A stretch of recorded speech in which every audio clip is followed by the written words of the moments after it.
गठबंधन की धागई दीवार अब की बार 400 पार। लाखों दिलों की धड़कन। पूर्व कैबिनेट मंत्री राजकिशोर सिंह, राज्य मंत्री ब्रजकिशोर सिंह, डिम्पल, सैकड़ों प्रधान, सैकड़ों जिला पंचायत सदस्य, सैकड़ों ब्लॉक प्रमुख, युवा कार्यकर्ताओं के साथ भाजपा ज्वाइन।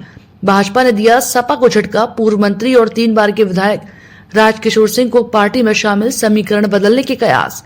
हरैया सीट से 3 बार के विधायक रह चुके राजकिशोर सिंह ने गुरुवार को भारतीय जनता पार्टी का दामन थाम लिया। लखनऊ में पार्टी के प्रदेश अध्यक्ष भूपेंद्र चौधरी, डिप्टी सीएम ब्रजेश पाठक, परिवहन मंत्री स्वतंत्र प्रभार दयाशंकर सिंह, विजय शुक्ला सहित अन्य शीर्ष नेताओं की मौजूदगी में पूर्व कैबिनेट मंत्री राजकिशोर सिंह ने भाजपा की सदस्यता ग्रहण की।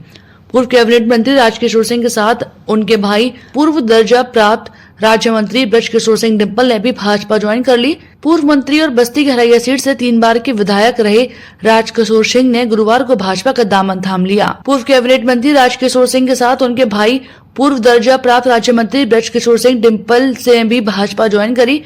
पूर्व कैबिनेट मंत्री राजकिशोर सिंह का जिले में बड़ा जनाधार है। अपने भाई के साथ राजकिशोर भाजपा में शामिल होने के बाद सांसद हरीश द्विवेदी के साथ केंद्रीय गृह मंत्री अमित शाह से मुलाकात की। राजकिशोर सिंह हरैया सीट से 3 बार विधायक रह चुके हैं। साथ ही सपा सरकार में पंचायती राज विभाग में मंत्री भी रह चुके हैं। बीते कई दिनों में भाजपा में शामिल होने को लेकर अटकलें लगाई जा रही थी। पूर्व कैबिनेट मंत्री राजकिशोर सिंह के भाजपा में शामिल होने के बाद जिले की राजनीति में नई चर्चा शुरू हो गई है। इस तरह से पूर्व कैबिनेट मंत्री राजकिशोर सिंह का जनाधार और कैद है, उससे जिले के वर्तमान सियासी समीकरण में बहुत कुछ नया देखने को मिलेगा। भाजपा के लोकसभा प्रत्याशी सांसद हरीश द्विवेदी भी इस दौरान मौजूद रहे। देखिए, सबसे पहले भारतीय जनता पार्टी के अपने जितने भी साथी हैं, साथियों को, आदरणीय योगी जी को, आदरणीय श्री मोदी जी को, अमित शाह जी को हृदय से उनका आभार भी प्रकट करते हैं, आभार भी व्यक्त करते हैं और धन्यवाद भी देते हैं, क्योंकि उन लोगों ने आज हमें उस काबिल समझा और अपने एक सिपाही के रूप में भारतीय जनता पार्टी ज्वाइन कराने का काम किया। और मैं विश्वास दिलाता हूं आपके चैनल के माध्यम से अपने नेताओं को और आवाम को कि भारतीय जनता पार्टी के लिए, राम के चरणों के लिए अपने जान की अगर आहुति करनी पड़ेगी तो करूंगा।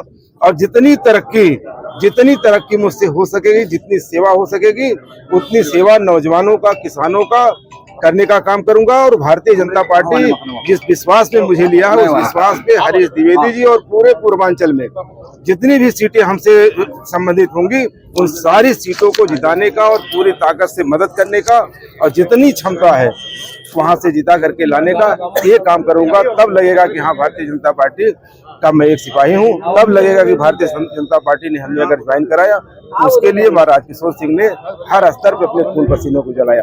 आप पुराना राजनेता और कहने लगे पूरी राजनीति की पृष्ठभूमि को समझते भी हैं, लेकिन अगर बात की जाए तो पहले समय में तमाम राजनीतिक दलों के साथ में आप जुड़े रहे, लेकिन एकदम से चुनावी माहौल के दौरान आप साथ जुड़ रहे, क्या? नहीं, मैं देखिए, मैं जब तक था जिस दल में था, आप देखे होंगे, लोगों के लिए मैंने बहुत किया।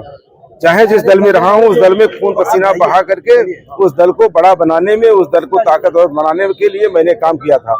लेकिन वहां पे अन्याय हुआ मेरे साथ। लेकिन भारतीय जनता पार्टी के लिए हमारे बाबा दादा घर वाले पहले भारतीय जनता पार्टी में, हम भी बचपन में भारतीय जनता पार्टी को दिया करते थे, लेकिन बीच में तमाम दलों में मैं रहा। लेकिन भारतीय जनता पार्टी ने आज के डेट में मेरे ऊपर, देखिए चुनाव का समय है, मेरे ऊपर भारतीय जनता पार्टी ने एहसान किया, मैंने नहीं किया है। और भारतीय जनता पार्टी ने जिस तरीके से मुझे एहसान सम्मान दे करके कराया है, मैं विश्वास दिलाता हूं भारतीय जनता पार्टी को, एक एक बूंद भारतीय जनता पार्टी के लिए न्यौछावर करने का काम करूंगा। बहुत बहुत देखिए, विपक्ष जो है केवल बयानबाजी कर रहा है। विपक्ष जो है केवल अपने परिवार के लिए लड़ रहा है।